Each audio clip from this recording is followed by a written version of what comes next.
bio sam pre neki dan kod profesora mog Predraga i kaže, što nisi došao, bilo mi je tu Miroslavo Jevanđelje. Kaže, bio je tvoj prijatelj, pričali smo, koliko nemam pojma.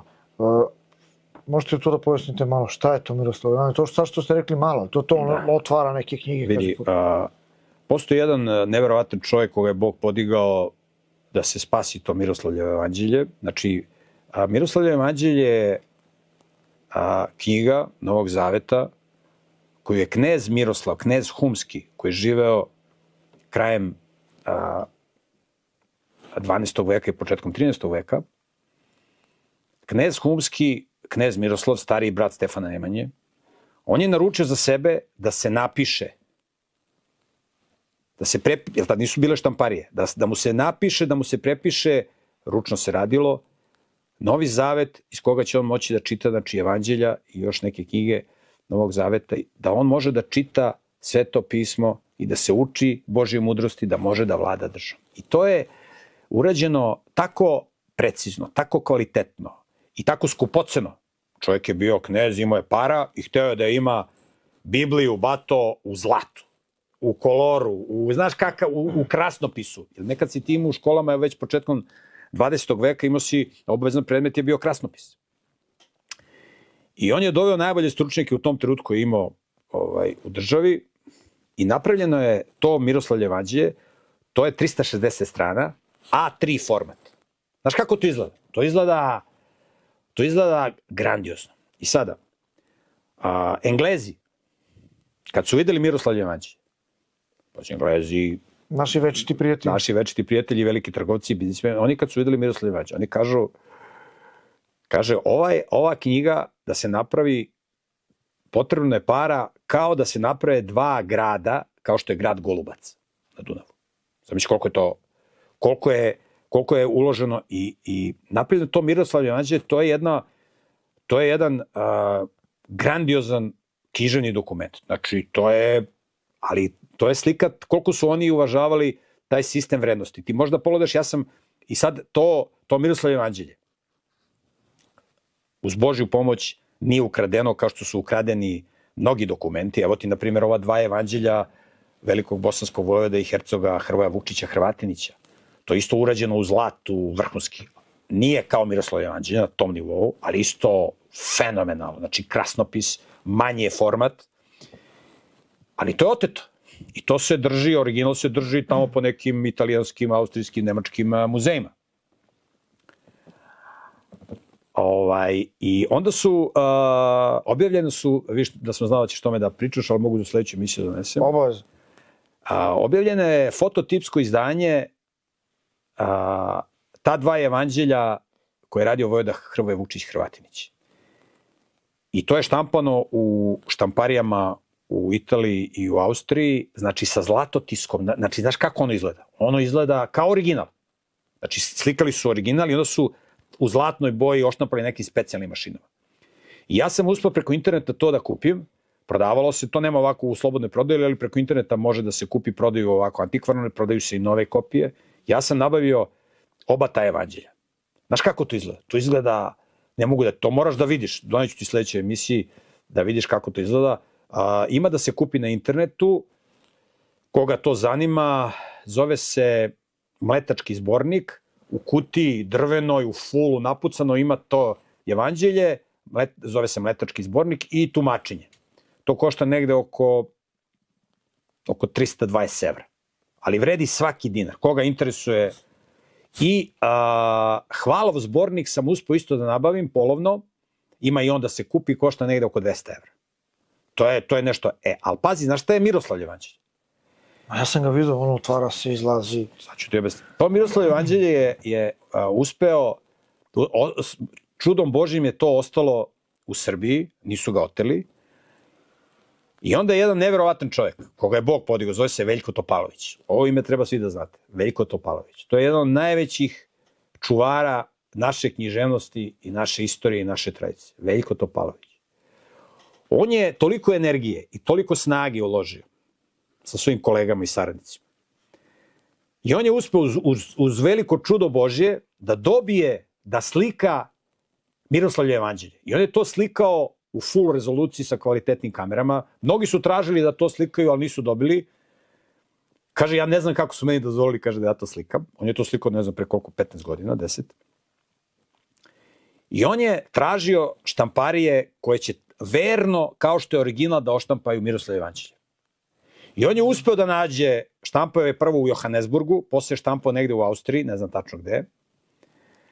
Napravio je da izgleda kao original.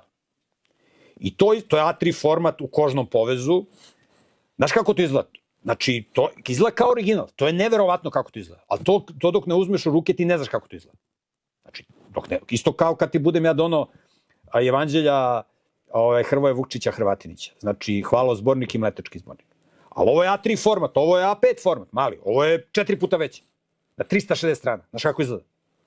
Sad kad sam bio u crkvi apostola Petra u Bijelom polju, ovaj sveštenik mi je, pošto oni imaju kopiju iz Južnoafričke republike, imao sam priliku da vidim, a i Veljko Topalović mi je pokazivao tu kopiju. To je, znači, urađeno, ručno, šiveno, znači izgleda kao original. Nije jeftino, mislim da košta negde oko 4000 evra, otprilike. Ali onaj ko ima para, to treba da nabavi u kući, drži, to je najveći istorijski spomenik koji postoji u književnoj formi, ne samo kod nas, nego to je slika naše istorije, naše ilirske istorije, naše prosvetiteljske istorije. E sada, za one koji hoće da imaju neku malo jaču varijantu, jedan veliki umetnik iz Leskovca, opet iz Leskovca, Leskovac je stvarno centar najkvalitetnijih ljudi postao u regionu. Naš brat Ljubičić je napravio postolje za to jevanđelje. Znači, napravio ga je kao u zlatu i napravio mehanizam kao kovčeg zaveta što je bio u Jerusalimu. Znači, ti od ozgo nemaš dva anđela koji stoje, nego imaš ovako dve ručke, ogroman sto ovako, i onda se to ovako rukom otvara i izlazi ti od ozdo evanđelje. Znači, znaš kako izgleda? To sam vidio kod profesora. To. Znači, izgleda ko kovčeg zaveta u Jerusalimu. I to postolje sa evanđeljem Miroslavljevim, to košta negde oko 15.000 evra. Ima jedna jeftinija varijanta sa drvenim nogarama, isto se tako otvara. Ono košta nešto 10.000 evra, čini mi se. Samo evanđelje u kožnom povezu sa zlatotiskom košta 4.000, čini mi se, nisam siguran. Ima na sajtu miroslavljevanđelje.com ili .rs, koga interesuje može da kontaktira. Tako da, bio je sad taj sastanak kad je pozvao profesor Predrag Mitrović, pošto je on u tom timu sa Veljkom Topalovićem i sa našim bratom Ljubičićem, i bili su tu još ljudi koji vole ovu priču, i vidio sam se sa profesorom Topalovićem, jednim stvarno, s njim da sediš pola sata, to je, čoveče, to je neprocenjivo blago, kakve stvari čuješ od njega. Treba da predaje istoriju. Pa to kad se obnovi teokratija, onda će da predaje istoriju. U samom slučaju, on je, zahvaljujući njemu, odnosno zahvaljujući Bogu, koji je preko njega sačuvao Miroslavlje, mi danas imamo taj najmonumentalnije književno delo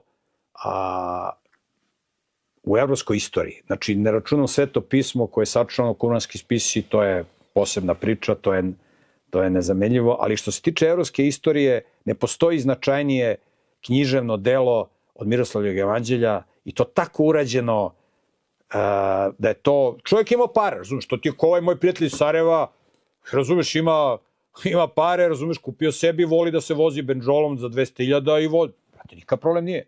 Mi kad smo se sreli prvi put u Bosni, on mene pitao, Miroljub, je li to greh? Šta je greh? Što ja vozim benđolo od... Jel ti merak da voziš? Jesi. Jesi ušuš kao ženu i decu? Jesam. Te vozi benđolo ako imaš para, ako ti je to merak. Zašto? Tako je knez Miroslav, koji imao para, znači, puno.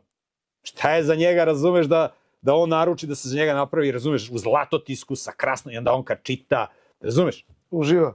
Mislim, meni to nije neophodno, ja to ne bih ulagao u to, ali on je stvarno bio čovek domaćin i imao je, i eto, on je u to uložio i to je nešto stvarno, mislim, knez Miroslav je bio, znači, svojataju ga jedni i drugi, peti i sedmi, on je bio čovek Ilir, on je zastupao izvornu ilirsku priču, razumeš, kad kažemo Srbin, Srbin znači Semit, Hrvat znači